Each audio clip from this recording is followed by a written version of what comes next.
Bonjour, une petite vidéo pour les élèves de première spé maths. Il faudra lire graphiquement donc un nombre dérivé pour une fonction donnée, puis en déduire donc une équation de la tangente à cette courbe qui représente donc la fonction en un point donné. Tout ceci va devenir plus clair donc avec l'énoncé de l'exercice, où g donc est une fonction dérivable en 2, cg est la courbe représentative de cette fonction g dans un repère, et t est la tangente à cg au point d'abscisse 2.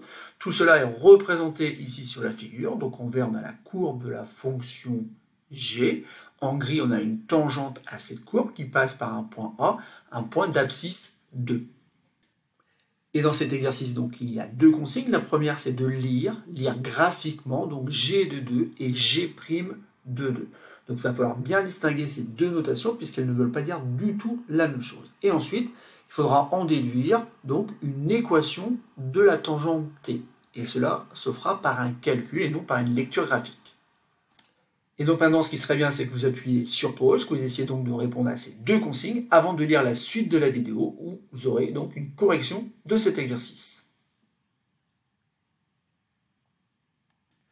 Alors passons à la correction donc de cet exercice. Donc dans un premier temps, on doit lire donc G de 2. Et G de 2, ce n'est rien d'autre que l'image du nombre 2 par la fonction G. Donc la fonction G qui est représentée en vert ici, donc à 2, bien sûr, on fait correspondre le nombre 1.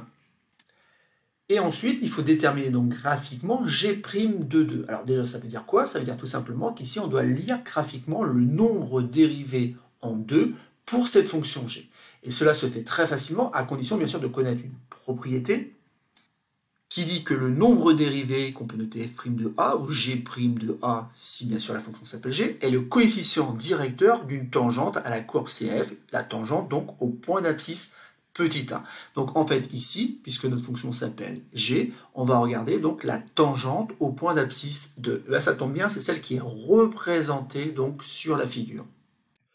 Et donc maintenant, comment faire pour déterminer la pente de cette tangente? Tout simplement en essayant de se déplacer de une unité sur l'axe des abscisses. Donc ici je suis bien passé de 2 à 3, je me suis déplacé de 1 unité. Et pendant ce temps-là, si je veux rester sur la tangente, il faut que je monte de 2 unités sur l'axe des ordonnées. Donc j'ai fait plus 2 sur l'axe des ordonnées en faisant un pas sur l'axe des abscisses.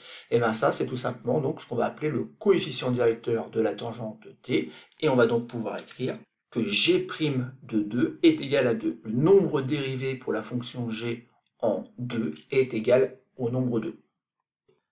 Passons maintenant à la consigne petit b, où il faut déterminer par un calcul une équation de cette tangente t. Alors pour répondre à cette consigne, vous devez absolument connaître une propriété, que je rappelle ici, qui dit que si f est une fonction définie et dérivable en petit a, CF sa courbe représentative, alors cette courbe CF admet en son point d'abscisse petit a une tangente t d'équation y égale f' de a, facteur de x moins a plus f de a. Autrement dit, ici on a une formule qui permet de déterminer une équation de la tangente t.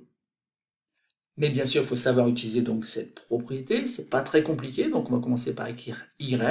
Alors bien sûr, nos fonctions dans cet exercice ne s'appellent pas f mais g, et d'ailleurs on n'a pas f' de a, mais plutôt g' de 2. Donc je vais pouvoir écrire que y est égal à g' de 2, qu'on remplacera par la suite, facteur donc de x, ça je ne vais pas changer parce qu'en x, en fait, c'est tout simplement l'abscisse d'un point qui se trouvera sur la tangente, moins le nombre a. Et le nombre a, par contre, il faut bien avoir en tête que ici, il vaut 2. On est en train de déterminer une équation de la tangente au point d'abscisse petit a. Et petit a, encore une fois, ici dans l'exercice, c'est l'abscisse du point grand A qui est égal à 2. Et je vais rajouter, non pas bien sûr f de a, mais g de 2.